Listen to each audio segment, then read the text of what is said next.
Looking good, Brian.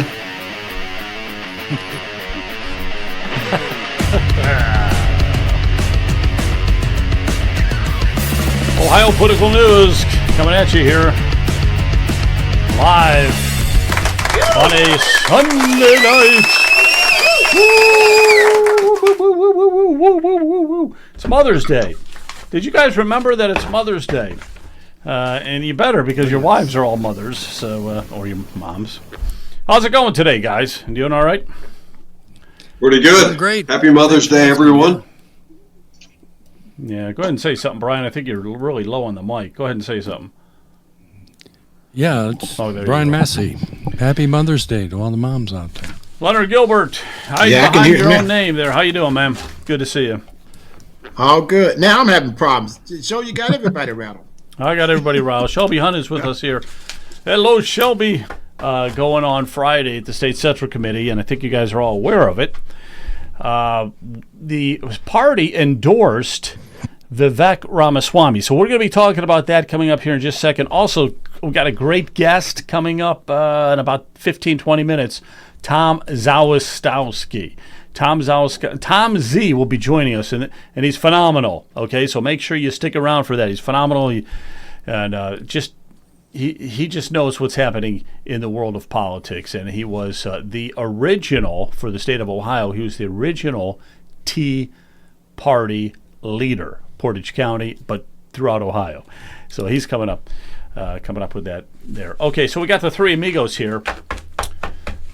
That doesn't look too bad. We haven't used that for a while. Oh. All right, let's talk about some of the things that were going on here. The state party on Friday endorsed Vivek Ramaswamy to be the governor in 2026. Okay, and this to some people they're kind of saying, well, why is the state party endorsing somebody so early? Because there's still a year until we do the primary, and then we have about 6 months after that until we actually have the November election. So it's not this November, it's next November that we will be voting for governor. So it's kind of like, why would the party do that? And the party's never done it before. It's never endorsed someone this early in the campaign. So we'll have to see why. Oh, by the way, if you're in the chat, please chat away. We'll try to get as many of them as we can. We'll make you part of the show, okay? So chat away. Vivek is awesome, and he will make a great governor. I agree with those sentiments. I agree with that a lot. So we're going to be talking about that. Let me bring you in, Shelby. I know you're short on time and stuff, and let's just cut right to the chase here for a minute, because there's a million things I can talk about as a pro supporter of Vivek and endorsing. But I want to get your take right off the bat. You're on the other side of it. You're also on the State Central Committee, District 20. You are not in favor of endorsing Friday, and you're not the only one. There were others. Why was that? You want to just give us a rundown on that, okay, please? Sure, and you were there, and people have to understand that there was really a two-tiered vote when that came about. Is that we had the first tier was whether we were going to endorse a non-incumbent candidate, and then once Vivek won that, it was pretty much baked in that he was going to carry the second vote, whether to endorse or not. So I just want to make that point of clarification. But where I'm on the other side of it is that one, you as you stated, this is so early on in the primary. We're even pre-primary because there's still time for candidates to file, and it just sends a bad message to the people, and particularly some of my constituents reached out to me and told me that this is too early, that we're deciding for them, and we're effectively taking anybody else that may even be planning to enter the race.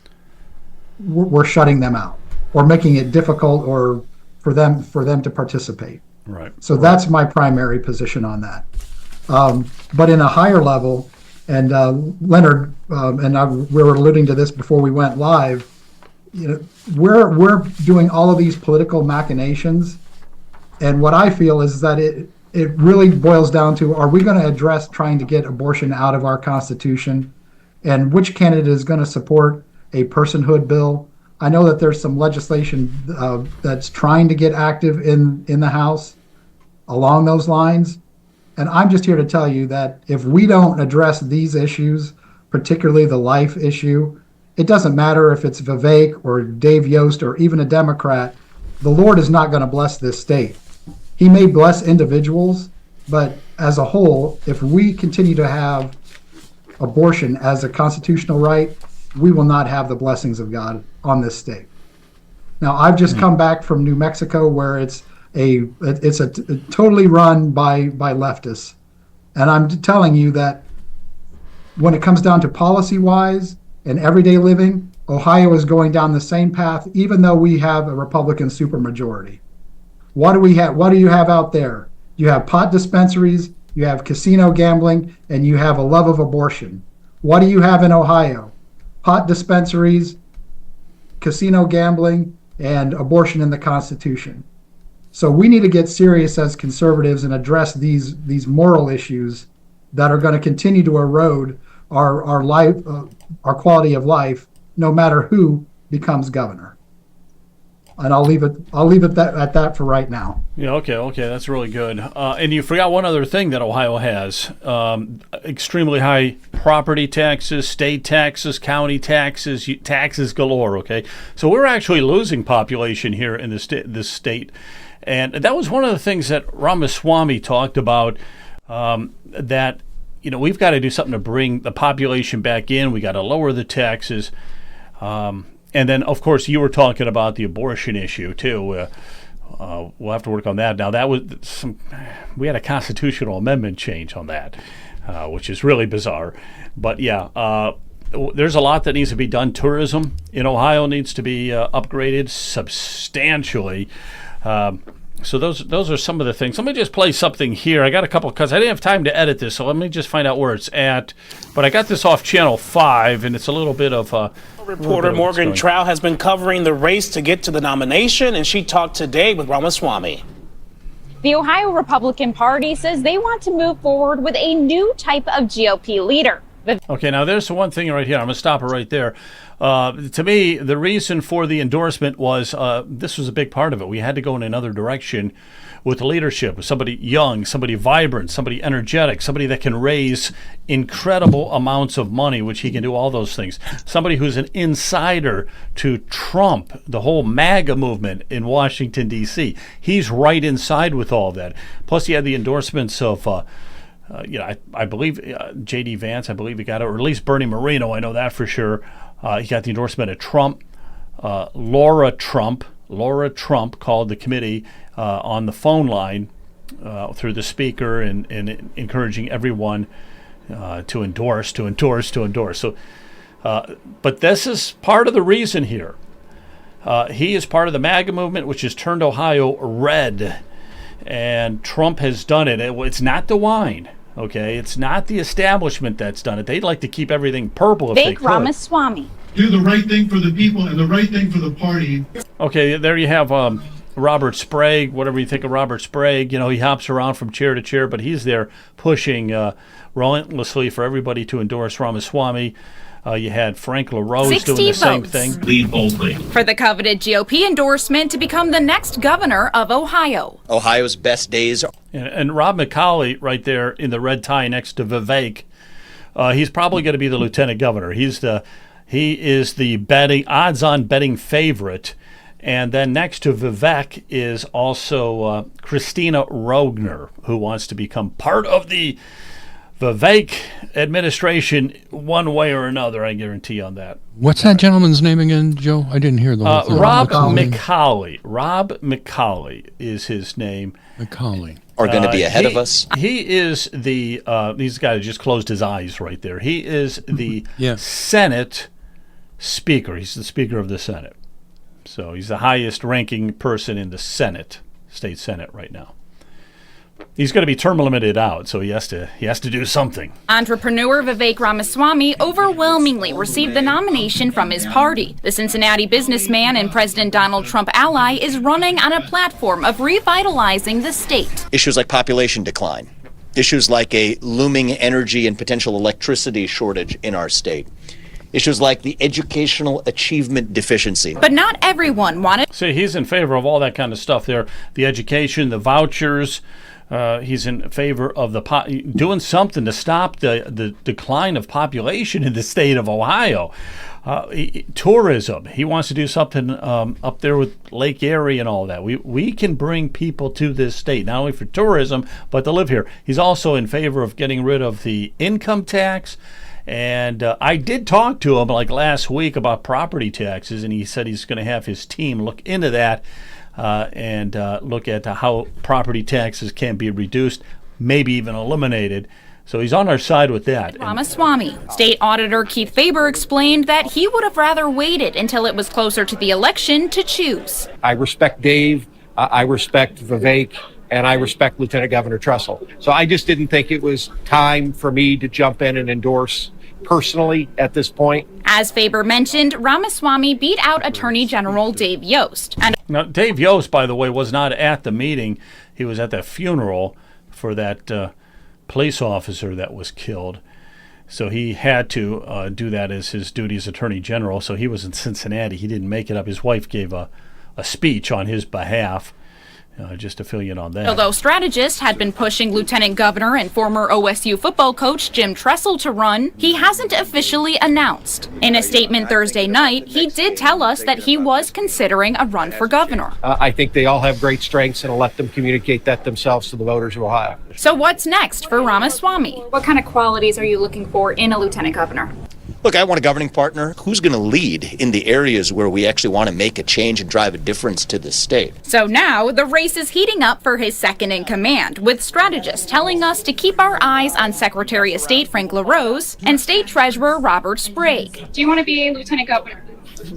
Now, what kind of a question is that? Of course, I want to pick me. Pick me. I'm happy to serve the Vivek's administration however he sees fit. But the name coming up the most is term-limited Senate President Rob McCauley. We need leadership that's going to lead boldly, leadership that's going to lead unapologetically in many ways, to make a lot of very tough decisions to get us to that next level. I believe Vivek Ramaswamy represents that our best opportunity to do that. Still, the primary is a year away, so a lot can change in that time. At the Ohio State House, I'm Morgan Trow reporting. Okay, yeah, she's right. There is a lot of time to go, but there's other reasons why the endorsement was so important, but I will let you guys throw a 2 cents in before I say any more. So, all right. So, Brian, you want to rock, paper, or scissors for it? I've got some comments. Go ahead. Go ahead, John. You win. Go ahead. I win. So the first thing is, Joe, each time I hear that about candidates being able to raise money, I made a decision a couple of years ago to push back on that, always and forever. Now that I know what I know about how politics works, I have been advocating for much more grassroots and a move away from this concept that more money equals better candidates. In fact, I continue to make the argument, and I'm hoping that people hear me on this, that oftentimes, in fact, probably most often, the opposite holds true. When you look at where the money comes from that gets these candidates into office, they're betrothed, I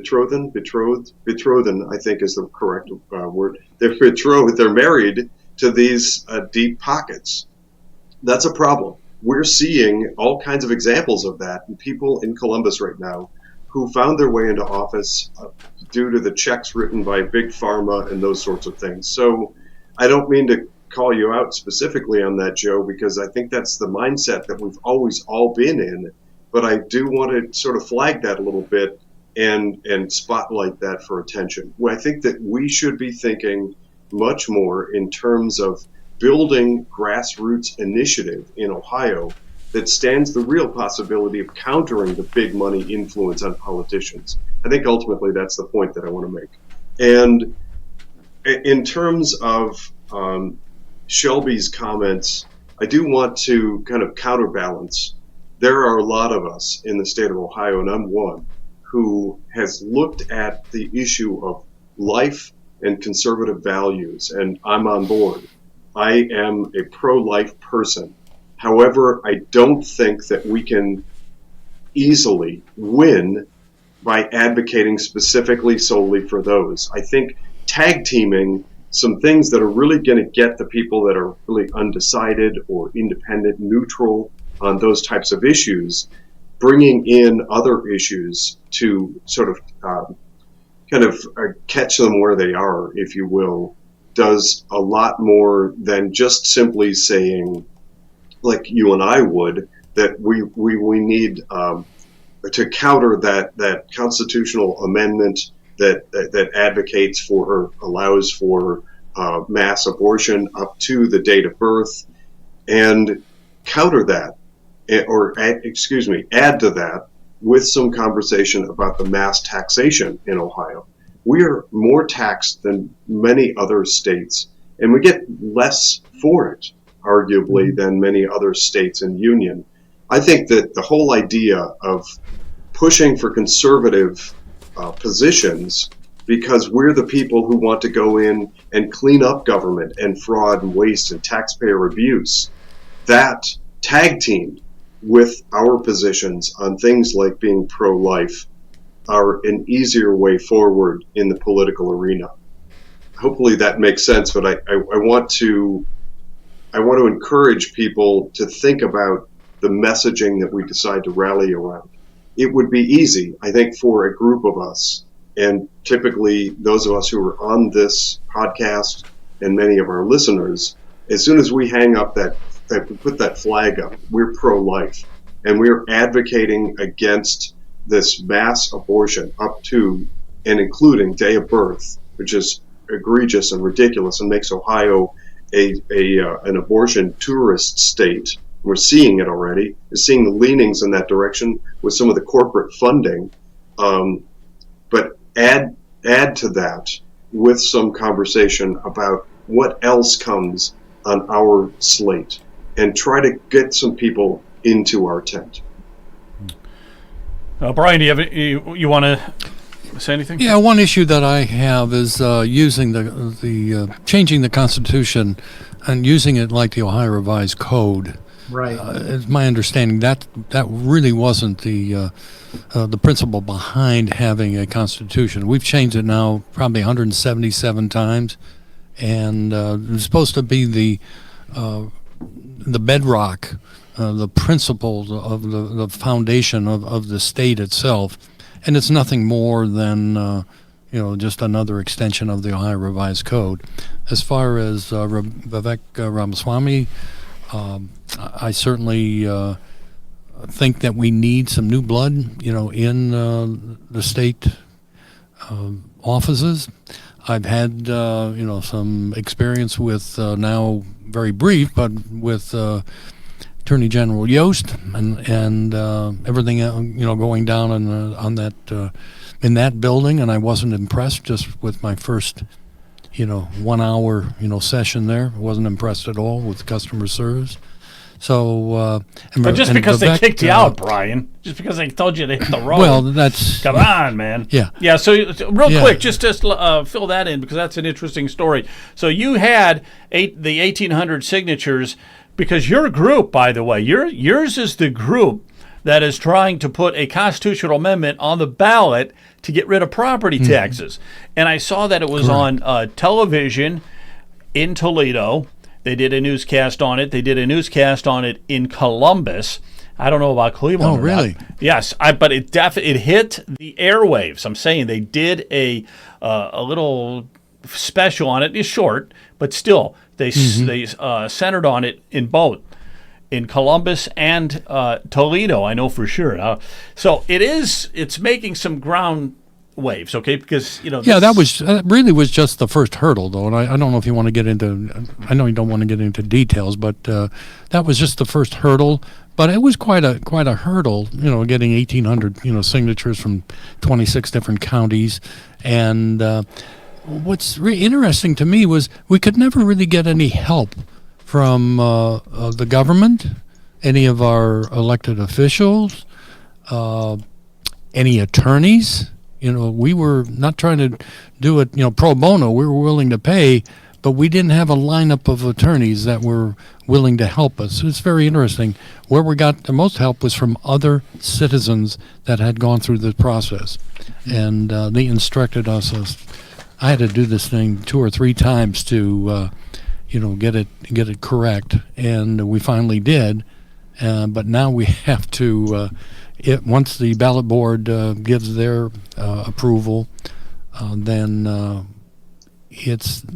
going to have to collect 420,000 signatures. Yeah, that's the easy part, though. Don't worry about it. Nothing to see there. 420,000 good signatures. But yeah, hey, you're doing a great job with that. Going full circle back now to Vivek and all that, because Tom Z is going to be joining us here in just a minute. So I want to get Shelby on one last time. So Shelby, give me your parting words on this whole thing. I mean, is there any reason why you would endorse? Is there any reason why you would endorse, or is it just absolutely no endorsements at this time, no matter what? It's an absolute position for me on just no endorsing at this time. It's not a reflection on either one of the candidates, because even though we went to a voice vote on Husted for Senate, I was one of the voices that said no, not to do that. And again, it's not a reflection on either of those gentlemen or their candidacy. It just has to do with cutting people out of the process this early on, when we still have not even reached the filing deadline for potential candidates. I mean, look, we had Marcel Stribich just announced for a Secretary of State run. Right. So what would have happened if in that case we could have effectively cut him out if we would have endorsed for Secretary of State? And by the way, that's my next prediction, is that all those candidates that got up and spoke in favor of Vivek, mm-hmm. they're going to use that with us in the next Central Committee meeting. If it comes up on the agenda, they're going to say, well, you've just done it for Vivek. Why aren't you going to do it for us? We'll see if that holds true or not, but that's my prediction. All right, gotcha. Well, thanks. I don't know if you got a split or not, but thanks for that input and everything. Yeah, this is a tough one. This was a very tough one here, because I definitely didn't know if we should be endorsing or not. Tom Z is joining us here. How you doing, Tom? We're well, Joe. We're well. Good. Thanks for inviting me to join you. Tom Zawistowski. That's a mouthful right there, guys. That is a name and a half. I mean, you got to sign your name on something. You need 2 sheets of paper, right? It just kind of rolls over. Yeah. So I was saying that you were like the original Tea Party leader, right, for Ohio? Well, I mean, certainly one of them. The Ohio Tea Party movement actually came out of Cincinnati, and it was started, by guys like Chris Long, what's his last name? A bunch of guys in Cincinnati started the Tea Party, and we were a little later getting started here in Northeast Ohio, but we weren't far behind. It all started around, the Santelli statement about we need to start a Tea Party, and it was tax day in 2008 when it started, and I became, I helped start the Portage County Tea Party, and then I later became the head of the Ohio Liberty Council, which was a governing body, a statewide governing body for the Tea Party. And that was a very unique situation. There were only 2 states in the United States that had a statewide Tea Party governing body. And that's where the We the People convention came from. We actually started a convention that we did in the state of Ohio for 10 straight years to organize and train up all of the Tea Party people. So it's been a 15-year run. It's been a hell of a ride. Yeah, it has been. I mean, you've been doing a fantastic job. I want to switch over to this here for a minute. I got this picture off the Ohio Press Network, but as you can see, these are all the big wigs here. So yeah, Dave Yost, Vivek Ramaswamy, Jim Trussell back there, and of course, looming very big in the background of all of this is Governor Mike DeWine. So the reason I put that up there is I want to read this thing off of NBC News. Henry Gomez, who was saying that DeWine and his advisors were working behind the scenes to deny Ramaswamy an endorsement when the state party meets on Friday. 4 people aware of the effort told NBC News, including one who heard directly from the governor himself. So this was 4 Republicans working close to DeWine who talked to NBC News saying that he is going to try to stop any endorsement for Ramaswamy. He said that also a Ramaswamy ally with knowledge of DeWine's calls, and DeWine was calling State Central Committee people and stuff and making the rounds to make sure they didn't get past that threshold. They had to get past a supermajority threshold. He said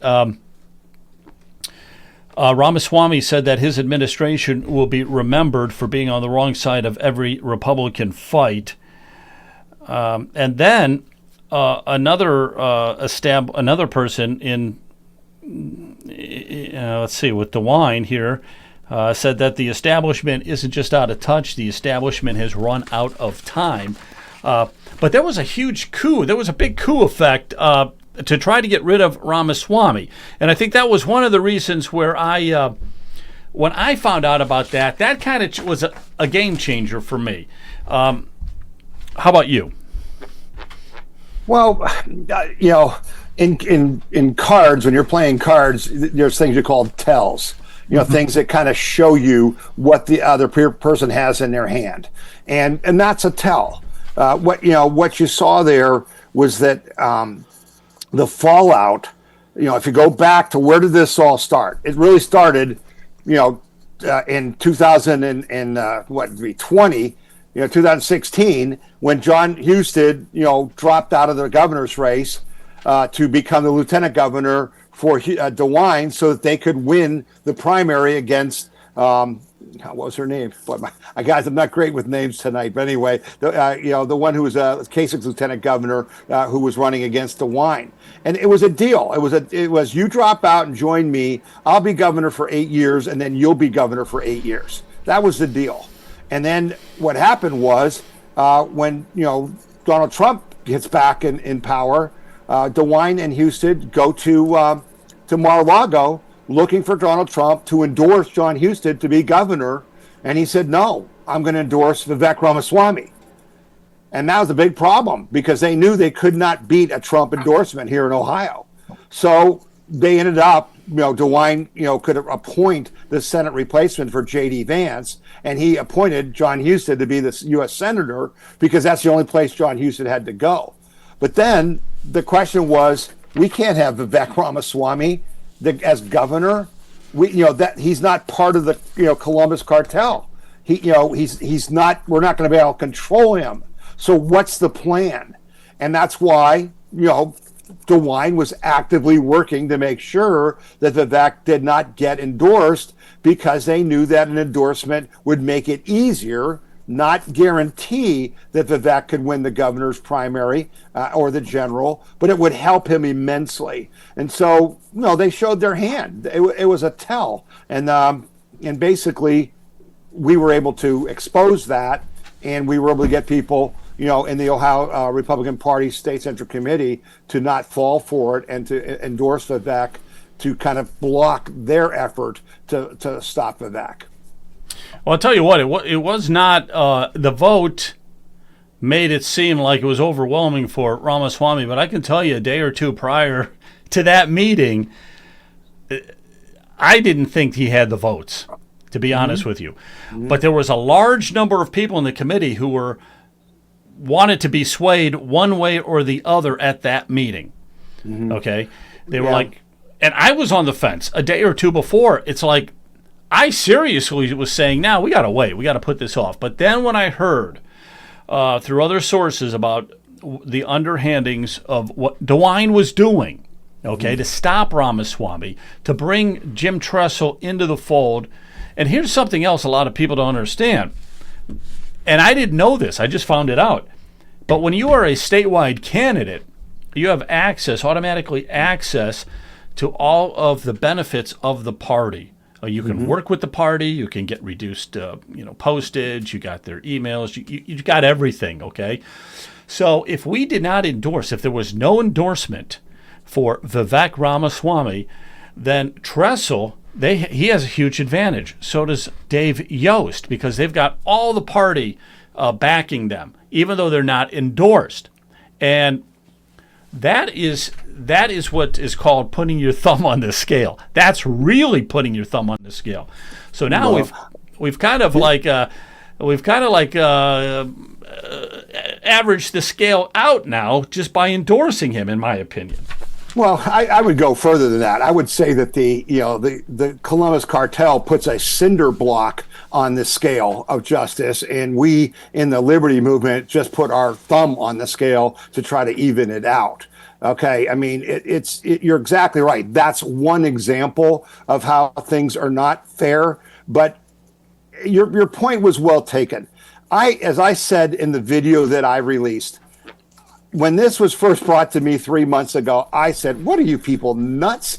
We're not going to endorse anybody a year before the primary. I had no interest. I literally didn't. And people I love and appreciate and have worked with for 15 years were ones brought it up. And then it was literally last Saturday at 10 o'clock at night, my phone rings, and one of the members of the State Central Committee was on the phone saying, Tom, we're going to bring it to the floor. And we need to do this. And again, I said, we need to do this? Why do we need to do this? And then I kind of got a bunch of calls on Sunday. And then I said, okay, I've got to get involved because people I care about, people that I encouraged to run for State Central Committee even years ago, people that really are passionate about, having a good Republican Party that's fair, just needed some guidance, needed some way to look at this objectively. And they were getting pressured from all kinds of sides, and it was confusing them, not helping them. And so I basically decided that I needed to sit down, and I called some of the ones that I know and trust, I said, what are you thinking? What are you thinking? And then some of my most trusted people, Amanda Suffolk, who's the chairman of the Portage County Republican Party, was president of the Portage County Tea Party when I was the executive director. She's my protege, okay? And she puts out an email saying, we can't endorse in the primary because we care about, honest primaries, and I just can't do it. And that's true. We feel that way. We have been working for 15 years to have a fair primary. And what is that? A fair primary is where the party does not endorse and everybody who wants to run can run, and there's no party influence as far as money or slate cards or any of that. And the voters, heaven forbid, the voters could actually say, of these 5 people, for U.S. Senate or governor or whatever, this is the one who's most popular. That's what we've wanted. But the problem is, that's an ideological fantasy because we've never seen it. Every single Republican primary at a statewide level, at least, has been totally rigged forever. And this one was going to be too. So what was different, Joe, was that because of my experience, because I know the players, okay, I know the Paduchiks and the DeWines and the, all the rest of them, the Borgeses and things, and because I know people like this Henry Gomez, okay, that I know when it's a setup.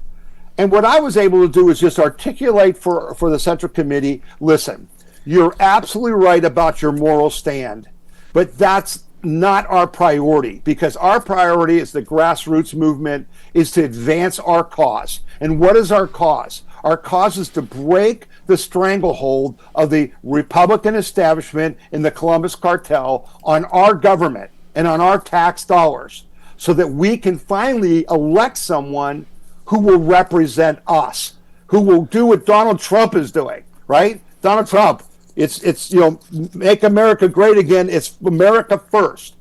We're wanting that in Ohio. Well, the only way we're going to get that was if we could protect Vivek Ramaswamy and give him a fair chance to win the primary next year, and then he will win the general despite the garbage that they put out that's all smoke about the Democrats. Democrats aren't going to win the Senate seat or the governor's seat. No chance in hell. Well, So wait the a question minute. is, who's He's gonna got win to, this? he's got to go up against Amy Acton. At least, Oh, unless they put somebody else. oh, They got to go Amy Acton. I don't know if he can do it. I don't know. I'm He's shaking probably going to in my outspend boots. her about 100-1, but I don't know if he can do it. Brian, what do you think, man?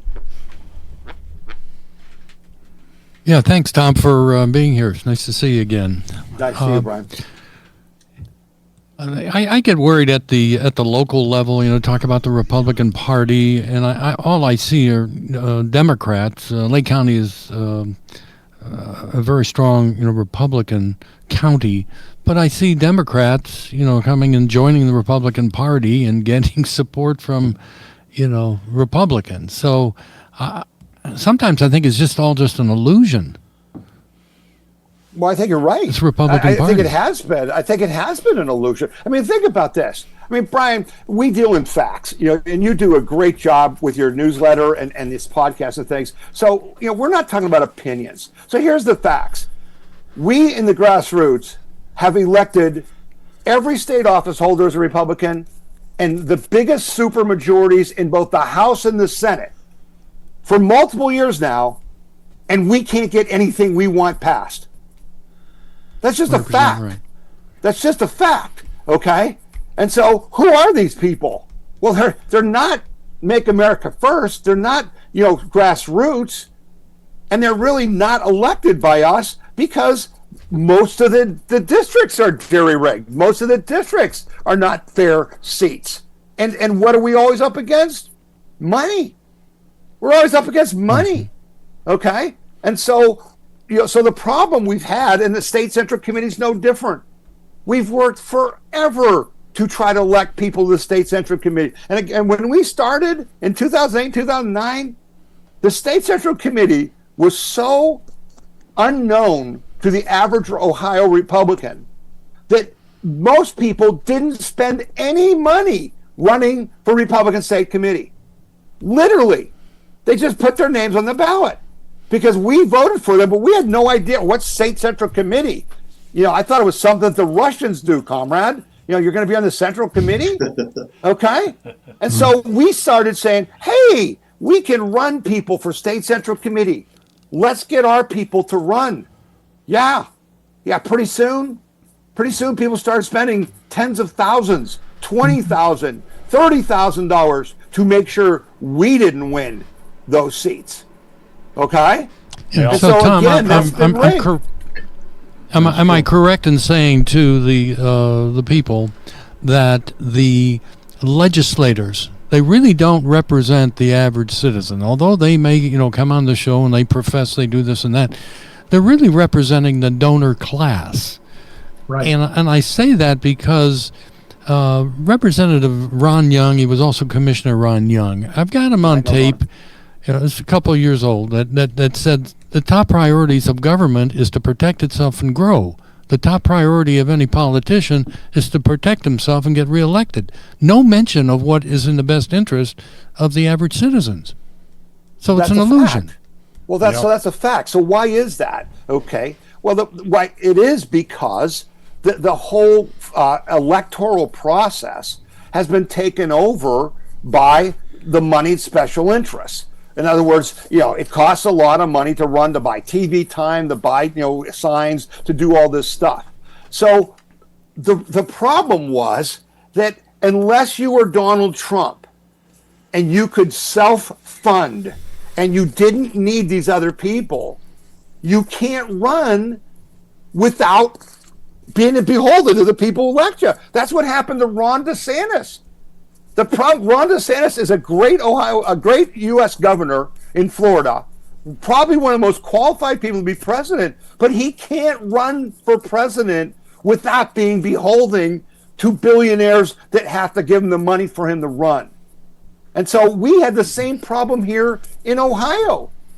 Okay? The problem was no one was going to beat the cabal's candidate, whether that be DeWine or Kasich or Houston, if he was going to be the guy.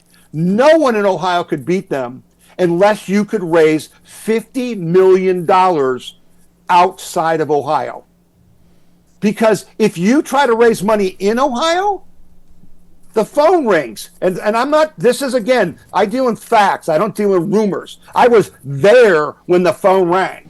And John Kasich's on the phone, and he says, if you give them any money, we'll destroy your business.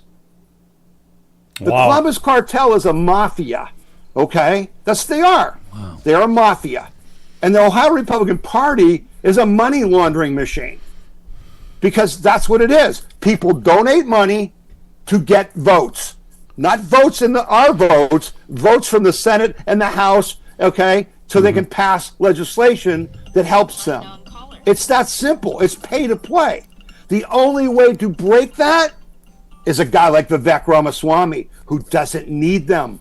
Yeah, somebody doesn't who need them. You're right. Somebody who can jump in, who has the money, and he's got the insider with the Trump administration and everything. So this is kind of like a once in a lifetime. This is the exception to the rule, because I agree we should not be endorsing, but this is, to me, this was the one exception to the rule.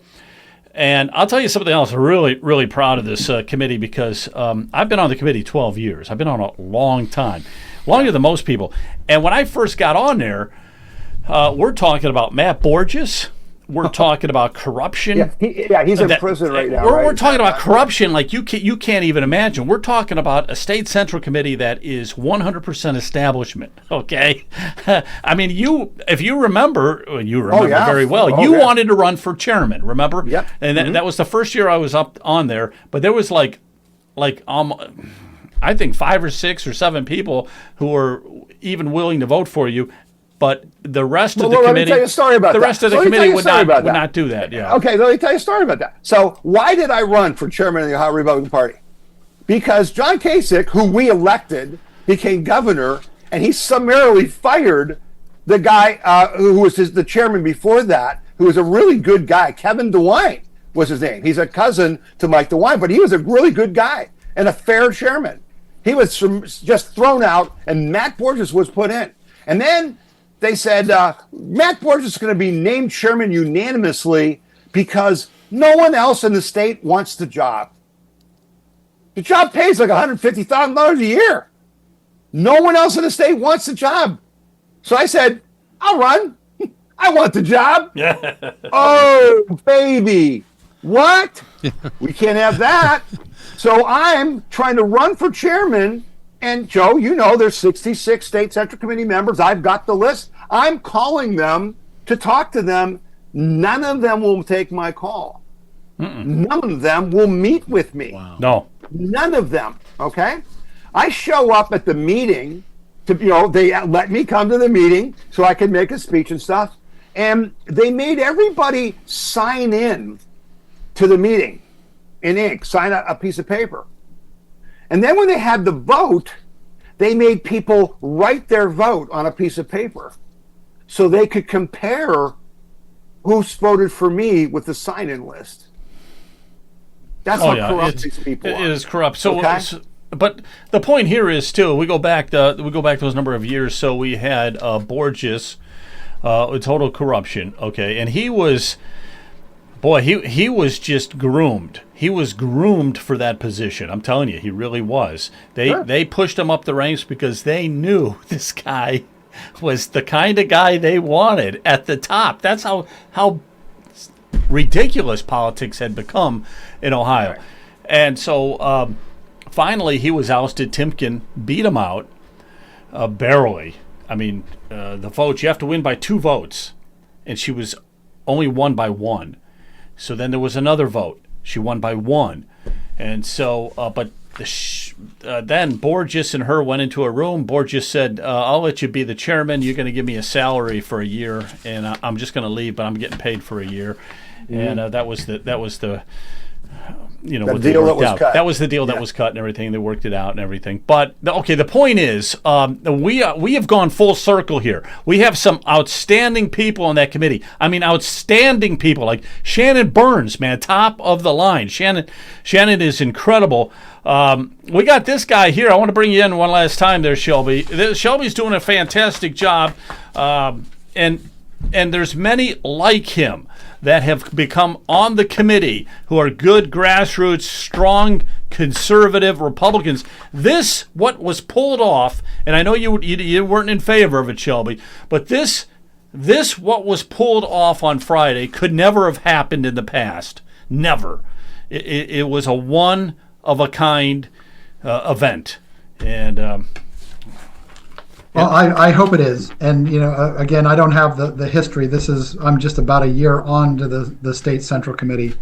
But looking at the history, it looks like it has progressed. I just don't want us to slide into the fact that we become what we didn't want to be. What we've been fighting against, then we become. And that's my fear. And again, as I expressed before, is that if you make this exception, then you set a precedent, and then that's going to continue to be put forth as well. We can make this exception again, and then again, and then again, and then you become again what you were fighting against. Yeah. So to address Shelby's point, I think this is really important. I got when I had a chance to speak with Vivek a few times this week, and in one of those conversations, I said, Vivek, you need to understand, at the heart of this, the real problem is the open primary. If there were closed primaries, we wouldn't be having this discussion because you wouldn't be getting endorsed. Okay? I said, so you need to understand that there was 2 resolutions submitted to the resolution committee to close the Republican primary so that Democrats could not vote in it. Now, there's some discussion about whether only registered Republicans can vote or whether Republicans and independents could vote, because quite frankly, the only way you can become a Republican is to vote in the primary. So if you don't let independents vote, you got a problem, okay? And Vivek said to me, Tom, by the way, I'm for that. I said, listen to me then. I need you to make a statement at this meeting that you are for it, and if you are endorsed as the governor candidate, that you will work with the committee and the chairman to get those resolutions to the floor for a vote to pass them in September. And he said he would do that, and I believe, Shelby, he did say something about that, on the floor. Folks, we've never had any Republican of any stature anywhere ever say they were for a closed primary. And to Shelby's point, the way we get to fair elections where we don't endorse starts with the closed primary. And Joe, you mentioned Shannon Burns, who is the architect, as I understand it, of those 2 resolutions, who has come up with a brilliant plan to do that, to challenge the law, because our problem is the open primaries are in the state legislature. There's a law that has to be repealed, and Shannon Byrne has come up with a great legal position to do that. And so, Shelby, I think you're absolutely right, and the goal is we've got to stop it, but I'm going to be all over Vivek Ramaswamy to lead that effort to make sure that we close the primaries. Absolutely. Jonathan, I'm going to get you in here, man. Go ahead. All right. So, goody. My turn. How long do I get? Do I have an hour? I've got a backlog here. First of all, Tom Z, thanks for joining us. I'm a big follower of your work. Anybody who's not familiar, I'm going to plug Tom Z. Go to wethepeople.org and sign up. You'll get a text alert every once in a while. Tom Z puts out some really good stuff, including on this topic. A few days ago, I'm going to share with you my evolution because I think it represents a lot of people, including many in our State Central Committee. I was adamant, and I was chiming in all over social media saying, no, absolutely not. We don't endorse. We certainly don't endorse this early. And I think there was a pretty general uproar against the very notion of endorsing Vivek Ramaswamy. However, it was actually Tom Z released a really interesting video. I suggest, even though this is past, go watch it, because I think it will inform the other side of the argument, the for endorsement under these circumstances. Tom's done a really good job during this show, but that Tom put together a great release. I think it's only about 9 minutes or something. That's just an open letter to our State Central Committee. Thanks for doing that, Tom. I actually reposted that. And so, frankly, I'm one of those people who who within a span of days was posting in absolute opposition to endorsement and then saying, hey, look at what Tom Z said. This is actually really a compelling argument. And so that led to a lot more arguments. I think that kind of got the camel's nose under the tent, so to speak. A couple of things all at once, and I'd love to have Tom Z's opinion and chime in on this. As most followers of this show know, I am the founder of Ohio Rhino Hunters. Pardon me. And you're right. We've got a major issue with uniparty, rhinos, these trans Democrats all throughout the Republican Party, and we need to find ways of fighting back. And one of them is closing the primaries, because we've got this tepid, lukewarm, from the outside, Ohio looks like we are the trifecta, that we have Republicans all throughout. However, when you actually look at the voting record, behaviors, bills, and legislation, we have much more of a uniparty, and it's no good. We need to do a better job of fighting. A few other things as they occurred to me, I made a couple of notes. Tom, you said something early on about a tell, and it is a clear tell where our opposition, where the bad guys are willing to spend their money. And you talked about State Central Committee, and you can put your name on the list and you might get it voted in because nobody really paid attention to State Central Committee. But use as comparison our state school board. Those races recently went up to $95,000 per, mostly sponsored and funded by teachers' unions. In similar light, in a very similar comparison to State Central Committee, it's absolutely where our enemies have their sights. When we look at things, and I want to put this in a clear context because I'm headed to a question for Tom Z. When you look at the bad guys and what they're doing, and there are many, one recent example is the expansion of these Islamic centers in the U.S. that are moving toward Sharia law, supplanting our Constitution. The reason and the way that those people who are within the United States fighting against our foundation, our very principles in our Constitution, have gotten that power is because they've paid attention to politics. They learned and figured out how our political system works, and we've been ignoring it. So there are two pieces to this. Tom, I get the sense from some of the things you've said, you and I may disagree on precinct strategy. As a side note and plug for our listeners, Dan Schultz and I are co-heads of a national effort to inform on precinct strategy. So Tom, I'd like your opinion on the use of precinct strategy in Ohio. That's ohioprecinctstrategy.org. That's the website. And the last piece, and it all fits together. Yes, you're right that money rules all in the world of politics, but there is a counter to that. It's money versus an informed electorate. And kudos to Tom Z and people like him who created the Tea Party to create an informed electorate. But I don't ever want to lose sight of the possibility that some point in the future, if we bring back civics and we create an informed electorate, that maybe information can surpass the power of the purse. So, Jonathan, thank you, for that, and I appreciate, the fact that you put the video on your Facebook. You should tell people your Facebook address so people can go there and watch it, right? I mean, that would be a good place to do that. Your points are well taken. It's the precinct strategy, guys. Oh my gosh, I have given out the template. We can take over the county central committees. Half the seats aren't filled. It's a low cost race. We can do it. And as the head of the Ohio Liberty Coalition and then the Ohio Liberty Council, which became the Ohio Liberty Coalition, I worked tirelessly to try to organize that both at the county level and at the state level. And quite frankly, the only place that we really, really got it done was in Portage County. In Portage County, my goal was to make it a demonstration, okay? When we started the Tea Party in Portage County, every single elected official in the county was a Democrat, had been since 1958. There was the chairman of the Republican Party was a Democrat, whose job it was to make sure no one ever got on the ballot as a Republican that could beat a Democrat. That's how bad it was, okay? We organized, our group became one of the biggest Tea Parties in the country. We had 2,600 members of the Portage County Tea Party in a 140,000 population county.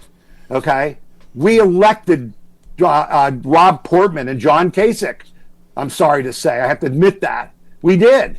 We elected Donald Trump. We made Donald Trump president because if Donald Trump doesn't win Northeast Ohio in 2016, he's never president of the United States. No chance in hell. We did that. We then started to run people, Jonathan, as you said. We used the precinct strategy. Who's on the Central Committee? What seats are open? Do we have members who can fill them? We started to put our members in. They started to do all the other bull crap like, oh, we used to elect them every 2 years. Now it's going to be every 4 years. Oh, the chairman is going to just come in before the chairman vote and appoint 27 of their best friends to the committee so they could vote for them for chairman. And we fought through that and worked through that and did all that. And then Amanda Suffolk, and some of our other members started to get where they ran for some of the chairmanship positions in the Portage County Republican Party.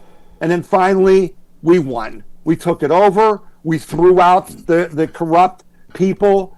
And the difference has been unbelievable. Every single elected official in Portage County is a Republican now. Every single one of them. Okay? And we've got this, situation where we've got very conservative, elections and people we elect are citizen patriots. They're not politicians. They're all business people. And so we did it in Portage County. But I haven't been able to get it done anywhere else in the state. Anywhere. We're doing it in Geauga. Well, there's that. Oh, Nancy McCarthy? Oh, yeah? You're doing it in Geauga? Okay, I'm all for it, and I'll help you. But boy, there's something in the water in Geauga County because you people are freaking nuts. You're freaking insane. I've never seen anything like the fratricide in Geauga County of people with egos who just destroy each other. So I'm with Jonathan. I'll be watching that. I got my popcorn. I'll be cheering for you, and I'll help you, man. But I'll believe that when I see it. Okay, I know that Dale Fellows is putting together a whole listing of all the chairmans, and he's going to work with them, and he's working with the Ohio Republican Party also to do that. And I think he's going to make some good progress with all of that. But there's a lot of problems with the chairman. I don't care what county you're in. There's problems with a lot of the chairmen. Either they don't do it a dang thing. That's probably the biggest problem. They don't do so things are systemic. Damn thing, and they're systemic. The chairman. Okay, so listen, why is anyone a chairman?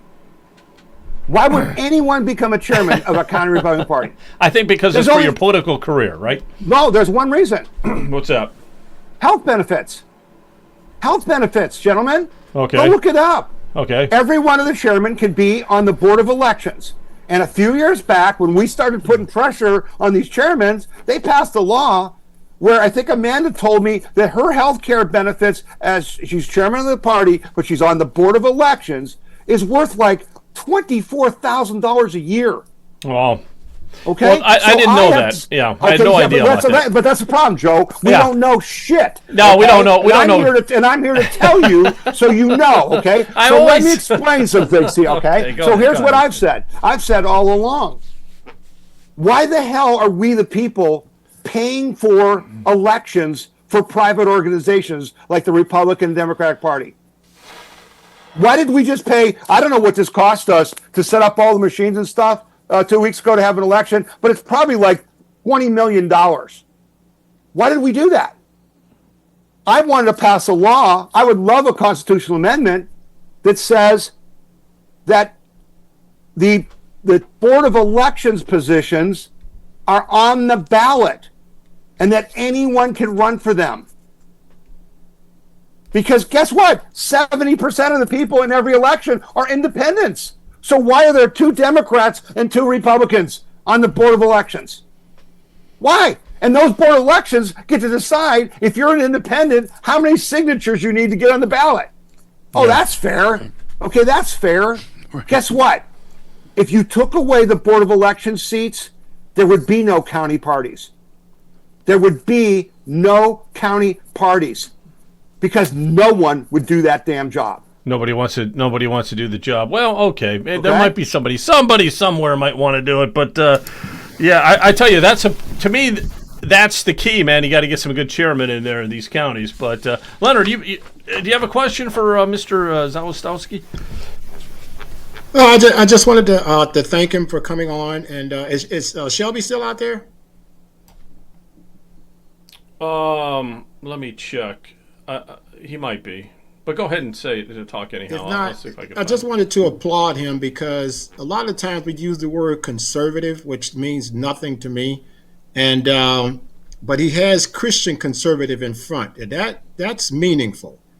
In a society where we are ungodly, we are uneducated, and we got an impotent church, Shelby is dead on about the fact that if we don't get back to what God has called us to do, we'll never have blessings on this state. Now, when he says Christian in front of his name, I'll tell you why that's meaningful. We've allowed pluralism to take place and become our new God in this country. And even when you look at our Constitution, I think it was Article 6, Clause 3, is when we actually took away the religious test. Okay, so what that means is when you see the rise of Islam and any other thing that goes, we're saying it's okay. And God does not allow that if you're breaking the first commandment. So that's the first thing that's going to kill us. And then secondly, when we start talking about this whole issue of vetting candidates, that means nothing because we don't even ask the right questions. We just put people in there, we throw the conservative tag on them, and we really don't understand what that person stands for because all politics is theologically driven. So my question always is, how do you differentiate between right or wrong? And I can never get a right answer. It's always politics. So God has a lot to say about taxation. He has a lot to say about education, and you can go down the line. It's not just the abortion issue. So when I see the word Christian, that tells me I'm getting a holistic person that hopefully understands the word of God and will apply it to every area of life. If not, you can kiss it goodbye. Okay. Very good. Very good. I like that. I like that. Tom, I'm going to let you just wrap it up here with you. Maybe you can give a closing thought on the whole thing with Vivek Ramaswamy and the endorsement and all that. But thanks again for coming on. I really appreciate it, man. I hope that we can have you on again because you're a wealth of information, and we really enjoyed this discussion here tonight. But if you had to put a cap on the whole thing, what would you do? What would you say? Yeah, I think the big question is, where do we go from here? That's really what it's really about. So we did something dramatic. We did something that was very hard for us to do. We were generally against it, and this was critical. So the question is, where do we go from here? So a couple things. What does Vivek Ramaswamy do next? Okay, does he recognize that the grassroots were responsible for his win and move towards us and give us access to his campaign so that we can have a say in, for instance, who he picks for his lieutenant governor, what he does as far as policy and things going forward? I had one of the conversations, again, I had short conversations, didn't have a lot of time to say things, so I tried to make it count.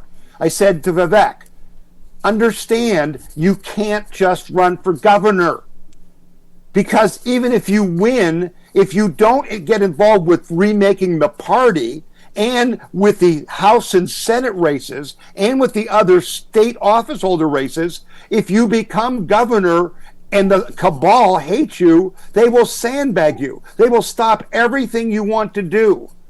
You have no choice. You can't just run for governor. That was a revelation to him. He had not heard that. He's a lot like Donald Trump in his first term. He's naive about who his friends are and who his enemies are. He doesn't have our background, okay? So that's a concern. Number two, what does Dave Yost do? Dave Yost got a big message. Whose side are you on, Dave? Are you going to move towards the grassroots? Are you going to get with the MAGA movement and with the remaking Ohio? Or are you going to just move towards the cartel? I've heard already things like they're taking about a Yost Trestle ticket, combining those guys. They may do that. It's real simple. Everybody on this, who's watching this, you need to understand one thing. we still are going to be hard pressed to win the primary in May of next year, because they're going to bring hundreds of thousands of Democrats into the Republican primary if we don't close the primary, and they're going to do everything they can to keep us from closing the primary. So then, Joe, what I have to do as the strategist for the Tea Party movement, I have to think about it as to, well, what would I do? What would I, if I were them, what would I do? Well, what have we seen them do over and over? When Renacci was a real threat to DeWine, what happened? Oh, this guy named Joe Blystone shows up. Okay? To do what? To split the conservative vote so Renacci can't win. And I'll go to my deathbed believing that DeWine and those guys were funneling money to the Blystone campaign, or at least helping them stay in the race. Okay? So what would I do? Well, one of the biggest attacks is going to be on Vivek is that he's Hindu. Leonard just talked about Christian values. They're going to try to make a big attack on that. So you know what they're going to do? What I would do if I were them? I'd put a Christian conservative in the primary. I'd put something like to steal votes, just to blow up Vivek, to move some MAGA people like Leonard maybe away. If I put J.C. Church up or someone like that, okay, that's what they're going to do. What are we going to do? How do you counter that?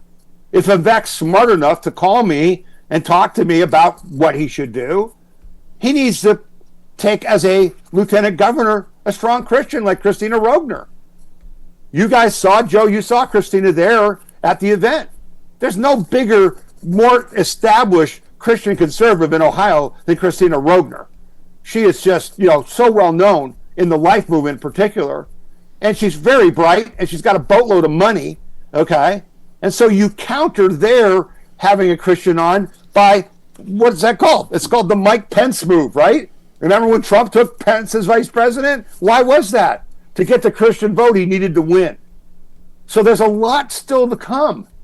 And the bottom line is going to be, we're going to have our hands full, because if you look at the polling, gentlemen, every poll out there shows that the people who are most against Trump are people in my age group, 65 plus.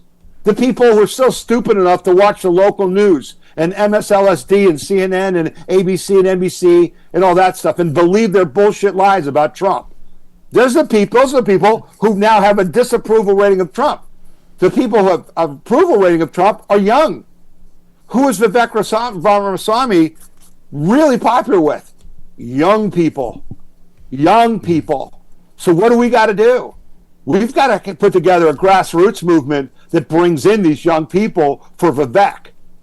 It's going to be a very different primary, and it's going to take a very different tactic and strategies to win it, okay? But that's part of why you can't have a closed primary that independents can't vote in, because you need to have all those young people who aren't registered to, in either party to come in and help elect Vivek. So we got our hands full, gentlemen, and quite frankly, I don't know if we're going to have a role in it at all, because the strategists who advise all these people who have lots of money, their whole strategy is, you have $50 million, you don't need those grassroots people. Okay? And so they're going to spend $50 million in lies on each side about each other. Okay? And how do you determine who wins that? Well, I think it's determined by people who basically are believable. People have a history of credibility. When people are completely confused by the TV commercials because they're all lies, and they finally come to people like your podcast and to the groups around the state and say, who do I vote for, man? And they count on us to say, listen, we're working with them, we have input in them, this is what you got to do. I don't know if we're going to have that, gentlemen. I don't know if we're going to be in that position. And so it's going to be hell next year. I'm not looking forward to it at all. It's going to suck, because it already sucked last year with Sherrod Brown and Bernie Moreno. These guys, you couldn't tell up from down. It was such blatant propaganda. And unfortunately, that's what we're going to go through again in 2026. Well, thank you, Tom, man. That is a lot to think. I got to chew on that for a while because, okay, you'll be putting this podcast in slow motion. I've got to chew on that for a while. Yeah. Because, well, first of all, we just got Ramaswamy endorsed, okay? So that was the first step. Now, all this other political strategy that you're mentioning comes into play, and it's going to be ruthless. DeWine does not want to give up the throne. He does not, and he won't. So we'll see what happens. We have to take it from him. We have to take it from him. They won't give it up. Donald Trump learned that from first term to second term. He ain't messing around. I'm just going to take it. I'm not going to ask you. I'm not going to play politics. I'm going to use force. We are going to have to do the same. All right. Thanks, Tom. Really appreciate it, man. God bless all you guys. Leonard, all you guys. Sheldon, thank you. Thanks, Tom. Appreciate it. Thank you for having me on. Thank you. Very good. Thank you good very job. much. Thank you very much. Okay. Wow. Now that's some heavy-duty strategy that he's talking about there. That is really getting deep. That's deeper than I would have even taken it. I mean, I'll tell you what, though. Yeah, go ahead. Joe, he took it somewhere that's near and dear to me. What Tom is talking about, I took this term from a good friend of mine who is very involved political. He's not really a political strategist, but he's more knowledgeable in politics than I'll likely ever be. He called it coalition warfare, and I adopted that term years ago. We have, you may not know this, listening audience, but we have an incredible network of grassroots organizations throughout the state of Ohio. There are Tea Party groups and former Tea Party groups that have turned into something else with a new name, and all kinds of different patriot clubs, groups, and organizations all throughout the state, and they all care. They all have similar missions of bringing true constitutional conservative values and bringing America back again, reclaiming our nation, and growing, expanding, and building that network. I know a lot of the leaders personally. I've actually made a point of it. It started for me when I was involved with Protect Ohio Children, and we were dealing with K-12 issues. I got to know the leadership of many of those organizations on a personal level. But going forward on fights like this, when we fight against legislative issues or fighting or advocating for a political person, then it just makes all the sense in the world. And wherever you live in the state of Ohio, find some of those clubs and groups and organizations and follow them. Go to their meetings, follow them online, watch their posts and podcasts. Tom Z is among them. Tom Z is online commentary and newsletter, but there are many different flavors that you'll find to this thing. There are groups that have regular recurring speaker series. There are some that do text notifications. You've got Grassroots Freedom Initiative, which was started by Mark Pukita. He does little short, concise videos that he puts out. Follow Grassroots Freedom Initiative or GFI Ohio. Follow all of them that you can find, and then get more people into it, because that is what wins the battle. You heard me say earlier, I was talking about informed electorate. That's an informed electorate. When we take it upon ourselves to share information and collaborate. You got it. You got it. Brian, let's just talk for a minute about the property tax stuff, you and Leonard. So what's happening? Yeah, Leonard's now? on. He can chime in on this also. Leonard? Who wants to start? Leonard, or you? You want to start? Well, yeah, one of the things that I'm confused about, and I know Brian probably answered this, if they say that there's multiple issues or multiple amendments that are involved in what we have just submitted, what is the deliverable to us to say, okay, here's what you need to do to correct it? Or will they give us some ballot language that we have to incorporate these changes? That's what I'm not sure about, because to me, the first part, I'm not saying it was easy, but just the work associated with getting to 1,800 was not a piece of cake. And now you start talking about a larger scale now.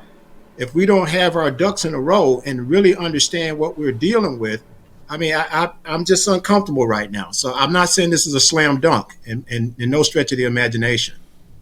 No, it's definitely not a slam dunk. It's one of the most difficult tasks. But, it's a good question. You submitted that first part. Yost approved the language, the title. Now it's got to go to the ballot board if it's one or two issues. If they say that it's two issues, what happens then? I don't see how they can say it's two issues. What we're saying is we are going to abolish the property taxes on real property. Period. Paragraph. Mm-hmm. So it's pretty straightforward. It's it's pretty straightforward. So as I understand it, again, we've never gone through this before, and there's no official, be it our state reps or a state senator or any of the offices, will actually educate the public, because they will say that we can't give you legal advice. So we're flying a little blind, and we're really depending on other citizens that have gone through this before. But as I understand it, now that we have the approval from the Attorney General on the language, it goes to the ballot board. We don't anticipate, really any problems, from that. And once they give us the ballot language, then we put that ballot language on the petitions that the citizens will now sign. And it will then, we have round numbers, 420,000 we must collect, and we must collect it from at least 44 counties. And those 44 counties, there's a minimum number of signatures that we must receive from each one of the counties. So there is a lot of detail. The details that we had to go through for 1,800, I personally had to do it 2 or 3 times just to make sure that we had it correct, and we finally got it correct because of the input that we received from other patriots that had done this before. And we tried to reach out to our representatives. They don't even call us back. You can't really call the state offices. So this whole thing of the state, helping the citizens, it's all just an illusion, as I say. We have to. This is one issue, though, that we are being told it's really gaining momentum, and people are telling us not only in Lake County but many other counties, all the way down to Hamilton County. They're saying that people want to sign these petitions. They want us to get the petitions, and what we'll be doing is once we get the language, we will create the petition.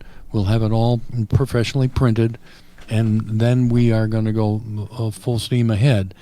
We have until, I think it's July 2nd, if we want to, to get all of the signatures, if we want it on the November ballot. But if we can't get it by July 2nd, we will then shoot for the May election in 2026, and that'll give us, I think, ample time to get all the signatures. And what I am being told by elected officials is that they are worried at the state, because if we get the number of signatures, they're saying that it has a definite chance of passing. Oh, absolutely. Who would vote no again? Who would vote no? Bind. Yeah. Who would vote no? That would be the first thing. Who would vote no? And secondly, who would not sign that petition? So, wow. So that's going to be, once that ballot board approves it as one issue, it's got to be we got to get as many grassroots groups as possible involved in this in all the different counties and stuff, and start getting those signatures. 100%, Joe, that's correct. Yeah. And yes. we will do our. Absolutely. We Hey, are Joe, going to create some videos for circulators. 3-5 minute videos telling the circulators this is what you must do, this is what you can't do. So that is in progress right now. And we'll also, create some ads that we will use the social media. Now, this is a true grassroots. We don't have, the billionaires that are, supporting us at all. And we're not getting any real support from any of our state representatives at all, because If they were really interested in the citizens, they would have at least addressed this problem in the last 2 years, and they did nothing, absolutely nothing. So, and we're being told by other, county auditors and state reps that they're not going to do anything. So unless the people they don't want their fingerprints stand on it. up and sign these petitions, they are going to get taxed out of their homes. No question about it. Yeah, it's you guys are doing excellent work. Go ahead and wrap it up tonight, Jonathan. Yeah. Well, first let me take a sip of my delicious beverage here in my Ohio Political News mug. Don't cut away. I'm shamelessly plugging our merch for Ohio Political News.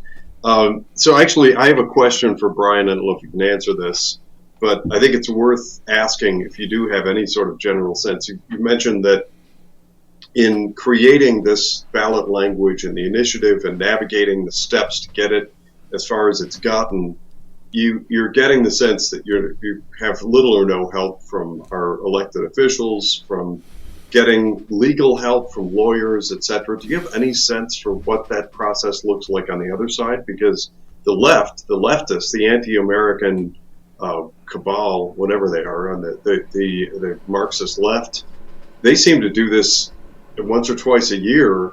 And I mean, does it work differently for them? Do they just have easy street in getting these things crammed into our state constitution and onto the ballot?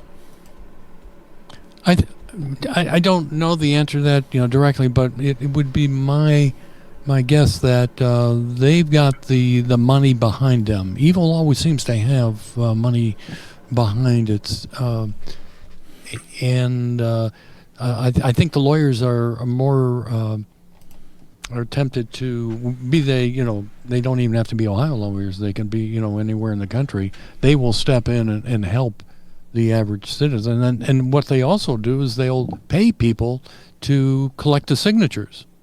We're not paying anybody. This is all grassroots. This is truly a citizens-led initiative, and it's coming out of our pocket. We're going to ask average citizens, $5-10 at a time to help us, pay for some of this. But we're funding it all on our own right now. There you go. Well, you can tell the people. You bring up a good point, Brian.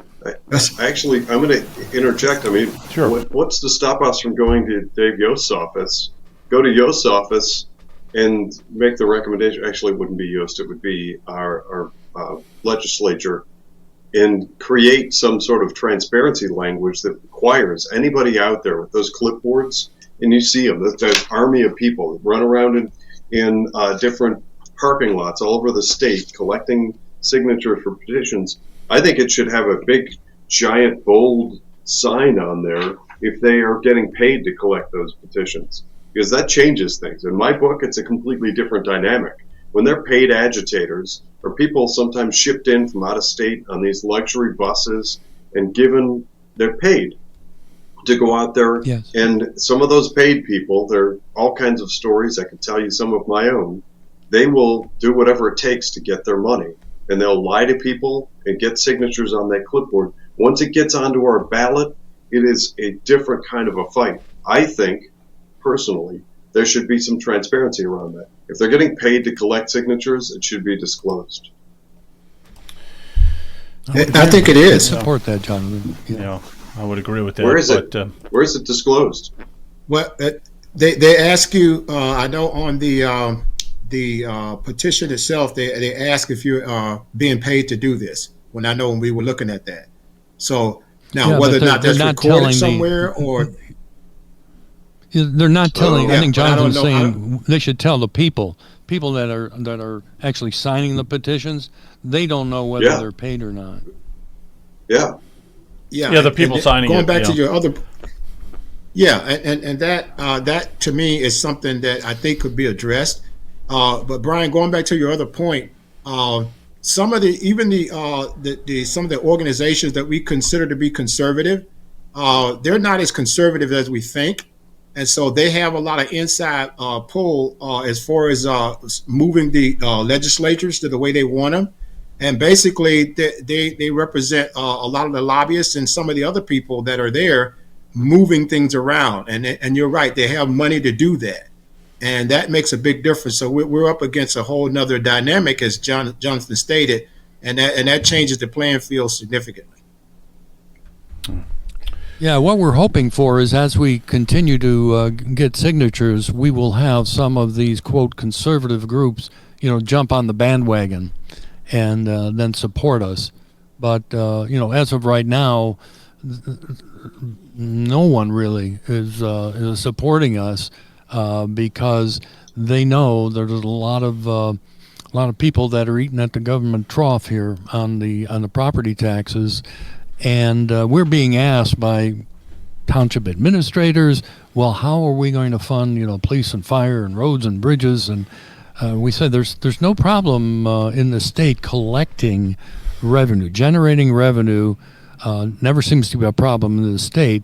The problem is curtailing the expenditures by these taxing authorities. There are no checks and balances, and what we see happening in Geauga and Lake County and Northeast Ohio is that the taxing authorities are accumulating massive amounts of money, and the schools are just spending, and they keep asking for more money, and the people unfortunately are voting emotionally, and some of the school boards, they don't have the financial acumen to really determine whether or not the school needs the money or not. They just say, we need the money. And no one's looking out for the taxpayer.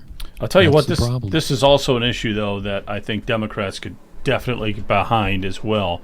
There's some Democrat lawmakers that are behind this, stopping the property taxes. Oh yeah, this is not a partisan issue. Yeah, I it's agree, not a Republican Joe. issue. Democrat or Republican. That's the all. beauty of it. Yeah, it's Republican, it's Democrat, it's everything. So it's just people that want to But get rid of the some property of the taxes. arguments that we get from people why they pay taxes it's just mind blowing to me. I just don't. I think I've said before that there are some people that do not correlate going to the ballot box to sign up for increases in the levies. They don't know that's increasing their property taxes, believe it or not. Right. And many of the people will say, well, you got to vote for these school levies because that'll keep our property values high. Yeah, and that one they're such that idiots. Blows my They're mind such too. idiots. How can you? Yeah, how is it that you have no money to do any repair work to your house? Okay, you have no money because you're giving it all to the school, but somehow that's increasing the value of the street and everything else. It's a great. It's funny you gimmick. mentioned that, Joe. That is happening down in. I saw an article that I think it was down in Hamilton County, in southern Ohio, where they were saying that we can't fix up our homes because we're paying these taxes, and people have now come to realize that home ownership really is just another illusion. There's no true home ownership because you're merely just a renter because of the property taxes. Right, and one last thing on that, I see where Ron DeSantis in Florida has been talking a lot about the fact that they need to do something about property taxes, like eliminate them. And if they could do it in Florida, we could do it here in Ohio. It'd be neat for us to do it before. Yeah, we're going to keep pushing with Vivek Ramaswamy. Yeah, I think he'll get behind you. We're not going to let that go. For some reason, they want to eliminate income tax in Ohio and leave the property taxes. They say cap them or something like that. I'd rather see the other way around. Eliminate the property taxes. Yeah, absolutely. Okay, guys, I'm going to split on out of here. Have a good night. Thanks you. God bless, and happy Mother's Day. Thanks, everybody. Thanks, Joe. Jonathan. Thanks, Leonard. Good. See ya. All right, thanks, Ryan.